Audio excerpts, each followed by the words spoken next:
Mwenye kuharibu uchumi ni Ruto ama ni Uhuru? Nani aliharibu uchumi wa Kenya? Nani aliharibu uchumi wa Kenya? Rais wetu sisi tulimwambia Uhuru akwende uchumi. Na tunataka rais wetu apewe nafasi kwa sababu ako na nia nzuri. Rais hao watu wanakusumbua ndio waliharibu Kenya. Ndio waliiba mali ya Kenya yote. Ndio waliiba mashamba ya Maumau. Ndio walipeleka pesa Cayman Island. Alafu sasa wanakuja hapa kutusumbua ati tumeharibu uchumi. Mwenye kuharibu uchumi ni Ruto ama ni Uhuru? Nani aliharibu uchumi wa Kenya? Nani aliharibu uchumi wa Kenya? The public of Kenya is in a state of lawlessness and anarchy. In 4 years, William Ruto has achieved the unimaginable. There is total breakdown of law and order. Goons have taken over the legal mandate and the role of the National Police Service. The CS for Interior, the PS for Internal Security, who are duty-bound to secure Kenyans and their property, are the key planners and financiers of goons in the country. The rule of law has been suspended in the country. The DCI Director, Mohammed Amin, has been deployed by William Ruto to provide cover-up of extrajudicial killings and abductions in the country. Why we have a problem with William Ruto? Ametangaza vita na watu ya mlima ya kiuchumi. Aliambia mimi, tulikuwa kwake shambani Kirigoris. Tulikuwa na Kimani Ichung'wa na Ndindi Nyoro na mimi. Kiwa naibu wake. Tulikuwa tunaelewana hapo mbeleni. Akatuweka kwa gari akatuzungusha kwa shamba yake. Hapo Kirigoris. Akitudanganya. Oh, sasa wewe Rigiji unajua utazeeka. Wacha nikutafutie shamba hapa ukue jirani. Ndio tukistaafu tukue tunatembeleana.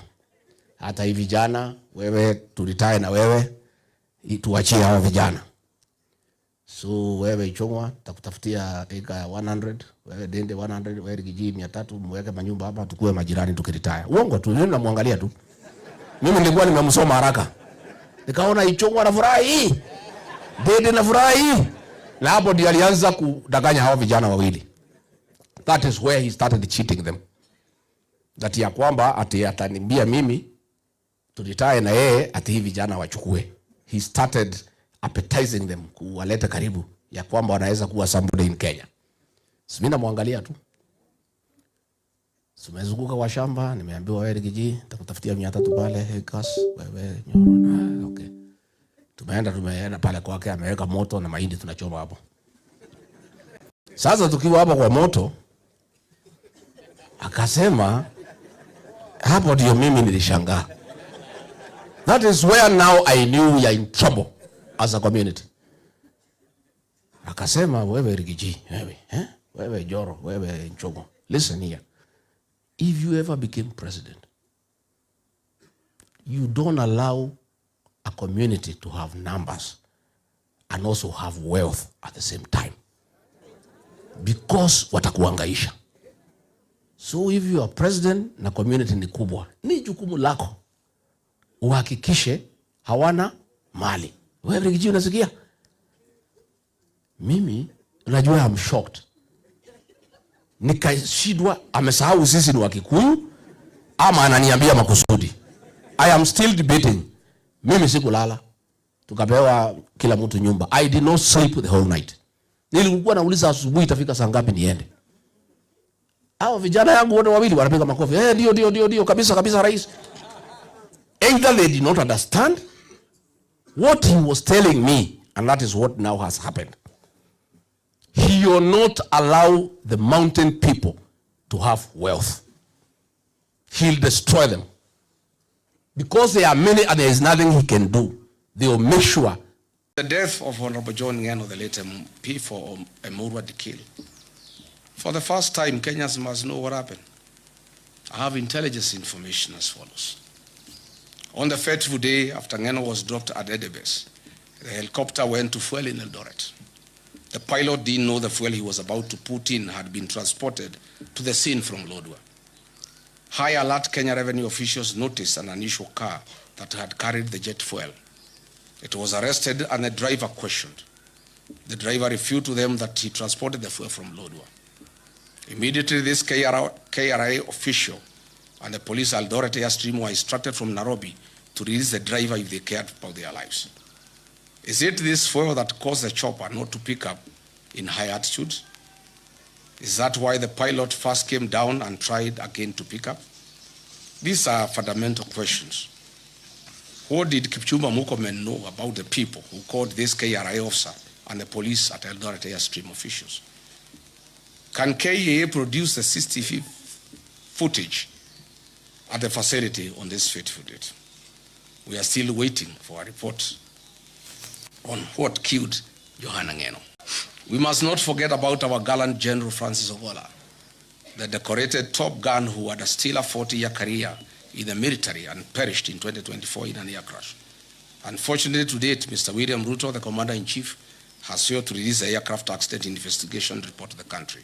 Kenyans are demanding for answers. General Ogola was not an ordinary citizen. He died in active duty and service to the nation. Mr. William Ruto, what do you know about General Francis Ogola's death? Are you willing to tell the country why you allowed General Francis Ogola to fly in a Bell Hue helicopter with a questionable mechanical status? The DPP must use his powers and establish an inquest on these unresolved murders over the last 4 years. The people of Kenya have told me to demand on their behalf a public inquest on the death of Raila Odinga and all the high-profile questionable deaths in Kenya that have occurred in the last 4 years of William Ruto's presidency. I therefore call for a public inquest and proper scrutiny. There is one promise Mr. William Ruto made to the people of Kenya, and he has delivered 100%. Congratulations, Mr. President. Mr. Ruto, you promised to permanently retire the late Prime Minister, Right Honorable Raila Odinga, in Bondo and finish ODM. You have succeeded in both. Odinga is permanently retired in Bondo and ODM is no more. There are many prominent deaths that have occurred in Kenya and they have not been resolved. Kenyans want to know what happened to Raila Odinga. Why were the medical doctors of the late Prime Minister denied access to him at the last hours? Why did he have doctors from Nairobi West Hospital, a hospital closely associated with William Ruto, than his own doctors? Why were the instructions of Raila's doctor ignored that Raila shouldn't travel? Raila Odinga was a respecter of Luo traditions and custom. How could a person known respecter of Luo traditions and customs indicate that he should be buried in 72 hours against all known Luo traditions and customs? Was William Ruto anywhere an executor of Raila Odinga's will? Why was there no postmortem done on the body of Raila Odinga? Why was he forced to go to India through a private jet? Why did the president force Raila Odinga to go to India? Why was his party ODM taken over before his body arrived in the country, despite the known African customs that you don't inherit a man or a woman for that matter before they are buried? Who are these doctors who accompanied Raila Odinga against the wishes of his personal doctor, Professor David Oluoch? These are hard questions. Nimeona hii vijana ya ODM wanalia huko kwa TV. Oh, hatutaki akina Rigiji tuwezi fanya kazi na ODM. ODM gani? ODM iliisha. ODM muliuzia Ruto ile shell. ODM ile yenyewe ilienda na Sifuna, Babu Wino na Orengo. Na ile ODM ya Masaini Rigiji ameenda naye. Si nimeenda naye? Ma-MCA yote ya ODM wamekuja. Wanachama wa ODM Narok, Kajiado wako DCP. Sasa usiposema ati sisi hatuwezi fanya na ODM. ODM imeisha. Kasongo alimaliza. Alimaliza kitambo. Na huyu Junet ndio waliuzia Kasongo ODM. Siku Raila amekufa India. Kuliko Junet na Wanga na Oburu waingie ndege waende walete mwili. Walibaki.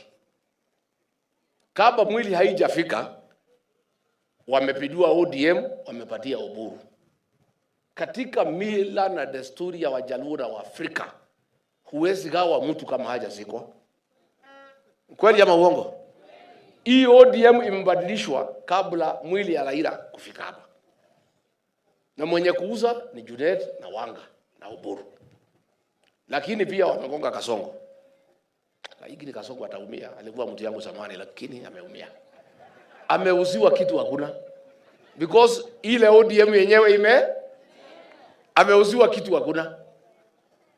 Na sasa hii watu juzi wamekuwa hapo Naivasha. Huyu mtu ya kwetu anaitwa Soprano. Ameketi hapo. Hii Kasongo wako na madharau. Ameketi hapo ati ndio deputy president. Hata kama ni Bonoko lakini ndio yako, si ndio? Si ni Bonoko. Lakini hata kama ni Bonoko si ni yako. Si anakula mshahara. Soprano ameketi hapo. Kasongo amepanga kumwaibisha. Anaambia Simba Arati wewe amuka. Simba Arati anaamuka anasema hii kiti ya deputy president hii ni yetu watu ya ODM. Na kama huyu Kindiki anataka atoke huko akuje ODM. 2024, during the Gen Z and Sabasaba protests, the government told us that guns were stolen from Kikuyu police station. The truth of the matter is that no guns were stolen. They never left the police station. Those guns were removed from the police records to be available to goons and rogue police officers to carry out illegal attacks and assassination of Kenyans. Look at the classic example of Dr. Victoria Mutiso, who was assassinated on 19th July 2026, and lawyer Matthew Chalo, Bob, on 9th September 2025, by senior police officers in a feud related to personal property. This heinous murder was planned and executed by police officers from Kikuyu police station. This police station, as I've said, is a crime scene and an assassination empire. This is a situation in 4 years William Ruto has achieved to put up an assassination team available for hire by Kenyans who may want to eliminate other Kenyans. Rachel Wandeto was doused with petrol on the allegation of having a tattoo on her breast. CS Kipchumba Murkomen IG Douglas Kaja visited her in hospital. William Ruto vowed that the killers would be arrested.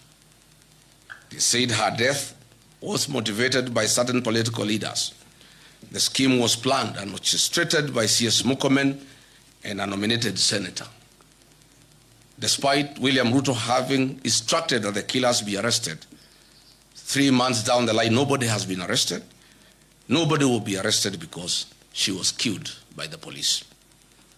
The Reverend Dumia Kariuki of PCA Nakuru, a vocal church leader, was killed by Nairobi Sierra, a squad formed by Kipchumba Murkomen to intimidate the PCA church to agree to sell their properties in Mombasa, Nairobi, Kajiado to William Ruto.